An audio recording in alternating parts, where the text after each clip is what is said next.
Oh, hello there. Welcome to Russia. But this isn't the Russia that you or I know. This is a specific kind of Russia that we keep seeing more and more of in gaming. It's a dangerous, almost uninhabited wasteland filled with supernatural and human threats alike. We've seen iterations of this concept in various survival games. DayZ, Tarkov, the Metro series, hundreds of smaller games like Chernobylite, and of course, the S.T.A.L.K.E.R series. These games share so much DNA because of their setting that it has almost created a subgenre of survival games.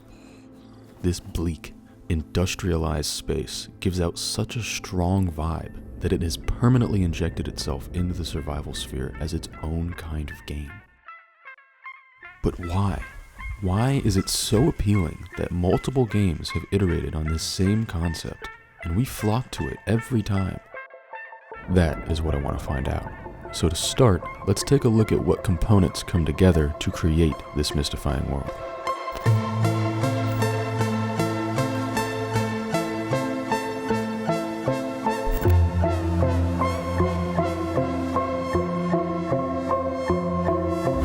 Oh my god!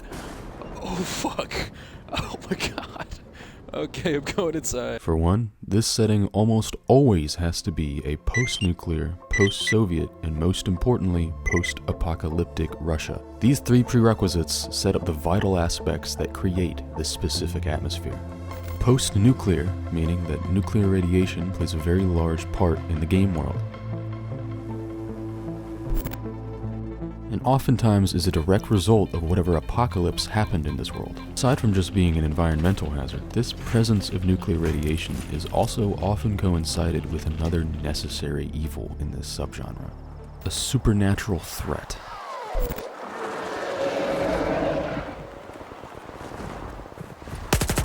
This is one of the largest parts that sets these games aside. This threat is anything that challenges the player's survival that isn't something you can encounter in the real world.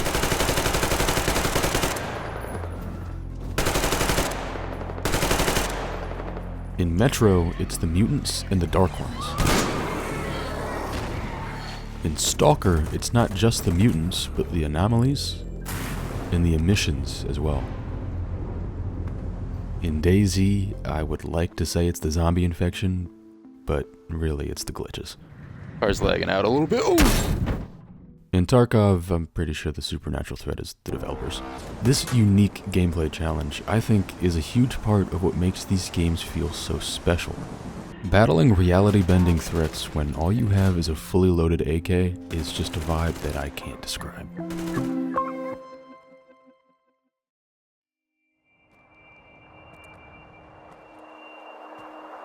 Post-Soviet, meaning that it takes place after the fall of the Soviet Union.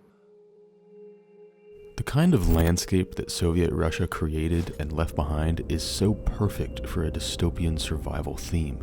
The gray concrete, mixing with the everlasting autumnal surroundings, sometimes coated in a thick layer of snow, is fantastic. The endless copies of apartment buildings, the enormous industrial complexes, and the open expanse of forest and field make this the perfect place to be abandoned. This creates an atmosphere that is bleak, yet so captivating. To an American audience especially, this look is new. We aren't used to Soviet suburbs or villages, or constant reminders of a country that was preparing for annihilation. This also allows for another core aspect to this genre: being purely Russian. It's not just the environment that makes this setting so good, it's everything. All of the Russian guns from Makarov to VSS, the vodka, the Ushankas, the Lada, the Altan helmets, all of it. These games have managed to make these seemingly regular pieces of Russian culture and military absolutely iconic in every definition of the word.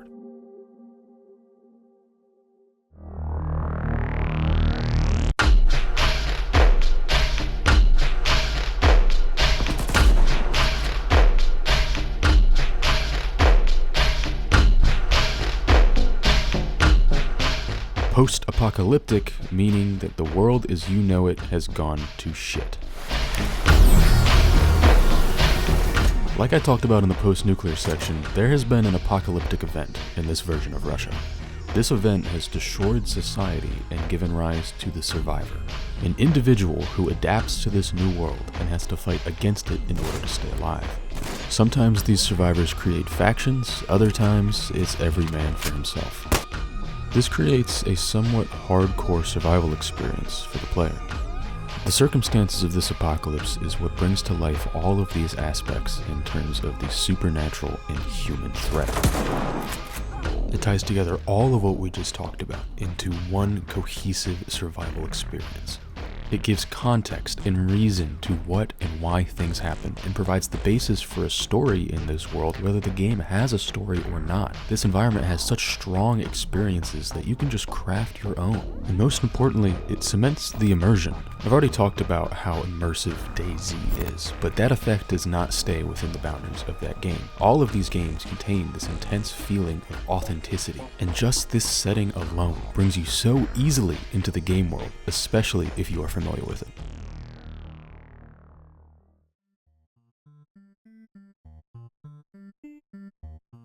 Now, how did this setting come to be? What mixture of events led to this idea being popularized in the minds of game developers? While it's difficult to track down for sure, I have some theory on why this happened. The Cold War was rough on everybody, but it was most rough on then Soviet citizens. Strict government regulations and control combined with shortages of major goods and resources led to an almost dystopian authoritarian state that at the same time was under constant nuclear threat. An artist whose work criticizes the motherland, its leaders, or socialism is certain to be expelled from the Union. This, as we've talked about, resulted in the landscape that we see so much of in these games. Mass-produced duplicates of concrete infrastructure dotted with hundreds of factories in an attempt to keep up with wartime production. Innovative building techniques use preformed sections. Although the quality is uneven, whole cities can now be built in just a short time, using mostly semi-skilled labor. This kind of pressurized environment oftentimes in history becomes a crucible for ideas. Ideas and feelings and creative solutions on how to express them began to emerge, and in the case of today's subject, culminated in 1972 with Arkady and Boris Strugatsy's book, Roadside Picnic.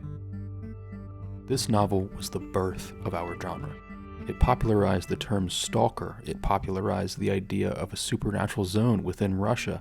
It was the direct inspiration for Andrei Tarkovsky's 1979 film S.T.A.L.K.E.R, which was itself the direct inspiration for the original 2007 Stalker game that started it all. In an article I read while researching for this video, Owen Hatherley, journalist and author of Landscapes of Communism, said, quote, "A lot of it is just people documenting the recent past and trying to understand the society that's been left to them, especially on their own terms rather than simply through received opinion. It was an evil totalitarian state. It was wonderful. It was a great empire. There's all sorts of interpretations. There's a lot of young people in these countries asking what it was all about, and one of the ways in which they're trying to do that is by exploring it." This domino effect leading to the release of the first Stalker game is what started the engine on this genre. Stalker suddenly became incredibly popular in the West, showing Eastern European developers that their local setting could export extremely well, inspiring more and more developers each year to create something within this world.